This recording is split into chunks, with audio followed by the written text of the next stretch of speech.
प्रिय विद्यार्थियों, MP science में आपका स्वागत है। आइए आज हम लोग देखेंगे जो बोर्ड एग्जाम की तैयारी कर रहे हैं 2023 के लिए, उन बच्चों के लिए जो सेंटअप एग्जाम है उसके लिए भी, और बोर्ड एग्जाम के जो महत्वपूर्ण क्वेश्चन है ऑब्जेक्टिव साइंस का, उसका हम लोग देखेंगे। आज हम लोग 20 क्वेश्चन पर चर्चा करेंगे और ये क्वेश्चन जो है लगभग हर बार ही ऐसे प्रश्न पूछे जाते हैं, तो आपके लिए जो है बहुत ही महत्वपूर्ण ये होने वाले हैं। चलिए स्टार्ट करते हैं देर न करते हुए। पहला प्रश्न है कि लघु पतन के समय परिपथ में विद्युत धारा का मान होगा। क्या होगा आपको बताने हैं। बहुत अधिक, बहुत कम, 3 एम्पियर, 4 एम्पियर।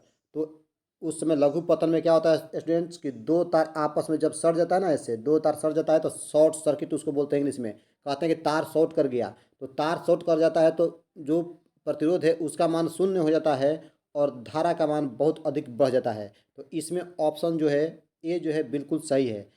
दूसरा प्रश्न है प्रकाश के प्रवर्तन के कितने नियम हैं। तो प्रकाश के प्रवर्तन के 2 नियम हैं। आप जानते हैं ना कि आपतित किरण, परावर्तित किरण और अभिलंब तीनों एक ही तल में होते हैं और आपतन कोण सदैव परावर्तन कोण के बराबर होता है।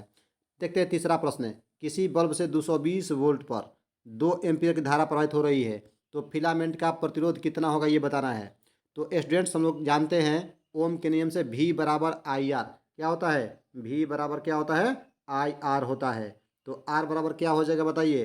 R बराबर हो जाएगा V बटा में आई, V बटा में आई हो जाएगा। तो हम लोग क्या देखते हैं कि V का मान कितना है 220 है, तो 220 रख देंगे और I का मान कितना है 2 है, तो 2 रख देंगे। अब ये कटा देंगे 110, कितना हो जाएगा 110 कितने में है बी ऑप्शन में है। तो ये आपका जो है बी जो है बिल्कुल सही हो जाएगा। नेक्स्ट देखते हैं चौथा प्रश्न है, किसी माध्यम के अपवर्तनांक का मान होता है, कितना होता है, तो वो होता है साइन आई बटा साइन आर। तो इसमें जो है कौन सा सही हो जाएगा बताइए। ए ऑप्शन जो है सही हो जाएगा, साइन आई बटा साइन आर। नेक्स्ट क्वेश्चन है कि 1 किलोवाट घंटा तुल्य है, किसके तुल्य है बताना है। तो 1 किलोवाट घंटा, 1 किलोवाट घंटा में क्या होता है, 1 किलोवाट घंटा में 1 KWH होता है, ठीक है। तो किलो मतलब क्या होता है 1000 होता है, ठीक ना। और वाट घंटा में क्या होता है 60 × 60, 60 मिनट 60 सेकेंड। फिर तो छछा का 36, यानी कि 3.6 जूल होगा।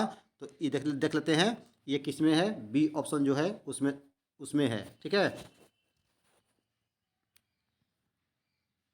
तो यहाँ पर जो है बी ऑप्शन आपका सही है, 3.6 × 10⁻6 जूल। तो बी ऑप्शन जो है सही है, ठीक है। नेक्स्ट देखते हैं प्रश्न, समतल दर्पण द्वारा बना प्रतिबिंब होता है, कैसा प्रतिबिंब होता है ये हम लोग देखना है। समतल दर्पण द्वारा वास्तविक, काल्पनिक, दोनों, इनमें से कोई नहीं। तो समतल दर्पण में बना हुआ प्रतिबिंब जो होता है वो काल्पनिक होता है, ठीक ना। तो बी ऑप्शन जो है इसमें सही है। हाँ, पार्श्विक रूप से जो है उल्टा होता है प्रतिबिंब, इसमें बी ऑप्शन सही है, ठीक है। नेक्स्ट देखते हैं हम लोग,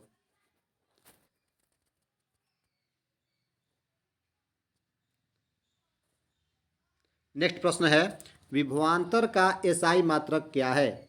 वाट, एम्पियर, वोल्ट, ओम। तो हम सभी जानते हैं कि जो विभवांतर है इसका एसआई मात्रक क्या होता है, वोल्ट होता है, इसलिए इसमें सी ऑप्शन सही है। नेक्स्ट प्रश्न है कि सोडियम कार्बोनेट का अणु सूत्र क्या है। सोडियम कार्बोनेट, तो इसका सूत्र होता है Na2CO3। ध्यान दीजिएगा Na2CO3, NaHCO3 खाने वाला सोडियम बाइकार्बोनेट है, ये सूत्र गलत है, ये नमक का सूत्र है। तो Na2CO3 सही है। कार्बोनिल समूह को सूचित किया जाता है, देखते हैं यहाँ पे ये प्रश्न है 9 में, देखते हैं कार्बोनिल समूह को सूचित किया जाता है। CHO ये तो नहीं है, एल्डिहाइड का है। COOH कार्बोक्सिलिक अम्ल का है। CO जो है कीटोन है, इसको कार्बोनिल समूह बोलते हैं। तो यहाँ पर जो है आपका सही आंसर हो जाएगा सी। अब देखते हैं कि इथाइल अल्कोहल का अणुसूत्र क्या होगा। यहाँ पर जो ये क्वेश्चन है उसको हम देखते हैं कि इथाइल अल्कोहल का अणुसूत्र क्या होगा। तो इथाइल अल्कोहल का अणुसूत्र होता है C2H5OH। OH जो है अल्कोहल ग्रुप है, ये मेथिल है, ये एथिल है, एथिल को भी इथाइल बोलते हैं। तो यहाँ पर बी ऑप्शन जो आपका सही हो जाएगा। अब नेक्स्ट क्वेश्चन है स्टूडेंट्स कि निम्नलिखित में से कौन जो है वो आयनिक यौगिक है।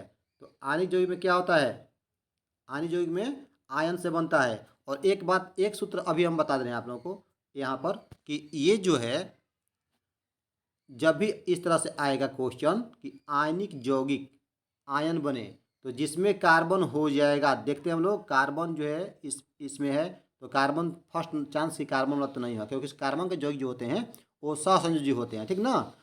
तो ये तो होगा नहीं। अब NH3 हुआ, तो NH3 क्या होता है, N single bond H, single bond H और सिंगल बॉन्ड H, ये अमोनिया है, ठीक है ना। तो यहाँ पर ये भी जो है आयनिक नहीं होगा।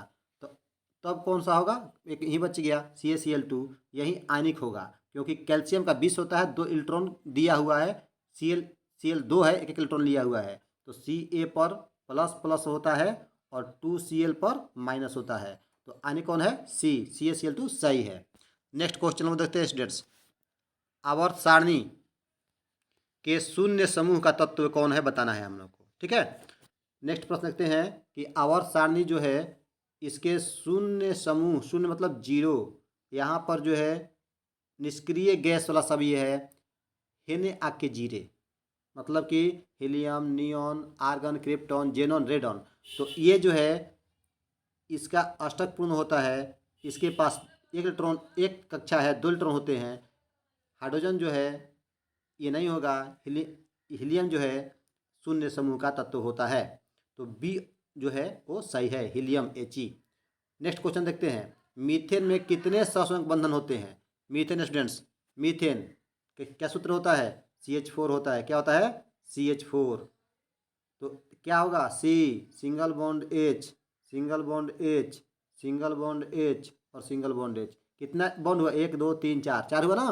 तो इसमें जो है सही ऑप्शन कौन हो जाएगा, बी ऑप्शन जो है सही होगा। नेक्स्ट देख लेते हैं स्टूडेंट्स कि निम्न में से कौन अकारक नहीं है। अकारक, जो अवकरण कराए वो अकारक है, और जो ऑक्सीकरण की क्रिया कराए वो ऑक्सीकारक है। तो अकारक नहीं है कह रहा है ना। तो यहाँ पर हम लोग क्या देखते हैं कि यहाँ पर जो है इसमें ये अकारक है, ये भी है, H2S भी है, O2 जो है ऑक्सीकारक है। तो इसलिए इसमें जो अकारक नहीं है वो सी ऑप्शन जो है सही है। नेक्स्ट प्रश्न में देखते हैं कि एथाइल अल्कोहल किस प्रकार के श्वसन में बनता है।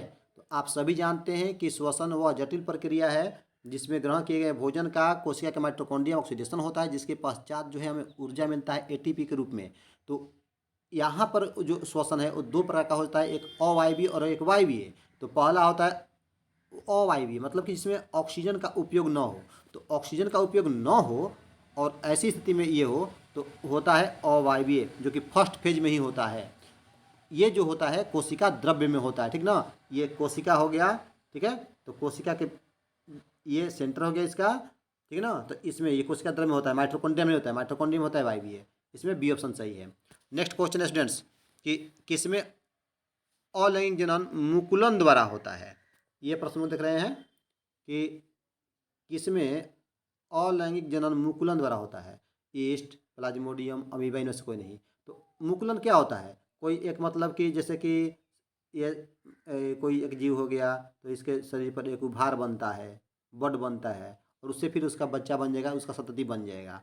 तो ये होता है ईस्ट में, ठीक ना। और यहीं यदि बहुकोशिकीय कहेगा तो हो जाएगा हाइड्रा। ये जो हाइड्रा है इस तरह से होता है, ऐसे इस तरह करके ऐसे होता है हाइड्रा। तो ये हाइड्रा में जो होता है बहुकोशिकीय में हो जाएगा। तो अलैंगिक का मुकुलन द्वारा होता है, ईस्ट इसमें बिल्कुल सही है। नेक्स्ट हम लोग देखते हैं, अगला प्रश्न है कि ओजोन परत पाई जाती है स्ट्रोस्फीयर में, एक्सोस्फीयर में, आयनोस्फीयर में, ट्रोपोस्फीयर में। तो स्टूडेंट्स जो ओजोन परत है बहुत ही महत्वपूर्ण है। और ओजोन जान लीजिए, ओजोन का सूत्र होता है O3। सूर्य से आने वाली पराबैंगनी किरण को, जो सनलाइट है ना, सूर्य का प्रकाश, उससे जो पराबैंगनी किरण आती है ना उसको छानने का काम करता है ये ओजोन का स्तर, ठीक है। और हम लोग पृथ्वी पर जो है पराबैंगनी किरणों के हानिकारक प्रभाव से बच जाते हैं। तो ये जो होता है स्ट्रोस्फीयर में होता है, ठीक है ना। अब नेक्स्ट प्रश्न है कि पराग कोष में पाया जाता है। पराग कोष जो ये फूल होता है ना स्टूडेंट्स, इसके 4 भाग होते हैं, कलिक्स, कोरोला, एंडोसियम, गाइनोसियम। तो यहाँ पर ये जो होता है लंबा सा, और इसके बाद इसमें से जो निकलता है यहाँ से इस प्रकार से, तो ये होता है एंथर। तो पराग कोश यानी कि जो मेल पार्ट है उस मेल पार्ट का इस प्रकार से इसमें बहुत सारा पॉइंट रहता है, उसको हम बोलते हैं पराग कण। क्या बोलते हैं? पराग कण। तो इसमें क्या होगा? बी ऑप्शन जो है आपका सही जाता है, पराग कण होगा। नेक्स्ट क्वेश्चन है कि ग्वाइटर अथवा घेंघा पनपता है। ग्वाइटर लोग जानते हैं ना, घेंघा, तो किससे पनपता है ये हम लोग को बताना है। तो इसमें जो है चीनी की कमी से, ये तो होगा नहीं। ध्यान दीजिएगा, चीनी संबंधित है इंसुलिन से। चीनी की मात्रा का पाचन नहीं होगा तो इंसुलिन वहाँ पे हार्मोन मतलब काम नहीं कर रहा है, तो इंसुलिन का उसको इंजेक्शन देते हैं। तो ग्वाइटर या घेंघा पनपता है आयोडीन की कमी से। बी ऑप्शन जो है सही है। नेक्स्ट क्वेश्चन है, अब हम लोग देखेंगे। नेक्स्ट क्वेश्चन है द ऑरिजिन ऑफ स्पीसीज नामक पुस्तक किसने लिखी। तो ये बहुत ही महत्वपूर्ण क्वेश्चन है स्टूडेंट्स, और ये जो है यहाँ पर ये जो देखते हैं हम लोग आज का जो है 20वां क्वेश्चन है, जो ऑरिजिन ऑफ स्पीसीज यानी कि जो स्पीसीज है जातियां उनकी उत्पत्ति कैसे हुई, तो इसको लिखे थे चार्ल्स डार्विन, डढ़िया वाला बाबा। ये डार्विन महोदय ने ही ये बतलाया था, विकासवाद के सिद्धांत के भी प्रतिपादक हैं जिन्होंने द ओरिजिन ऑफ स्पीसीज लिखा। इन्होंने बहुत सारा प्रमाण दिया था जिससे ये पता चला कि धीरे धीरे विकास के फलस्वरूप जो है पृथ्वी पर जीवों की उत्पत्ति हुई है और सरल एक कोशिकीय जीव से बहुकोशिकीय की ओर बढ़े हैं। तो स्टूडेंट्स आज के अंक में इतना ही। हम उम्मीद करते हैं कि ये चैनल आपको अच्छा लगा होगा, ये आज जो पढ़ाई हुआ। और नेक्स्ट हम लोग फिर देखेंगे क्वेश्चन बहुत सारा और प्रयास करेंगे, ठीक है ना, कि हमें जो है टिपिकल जो है 100 में 100% सही मारे। ठीक है स्टूडेंट्स, आज के अंक में इतना ही। Thank you very much.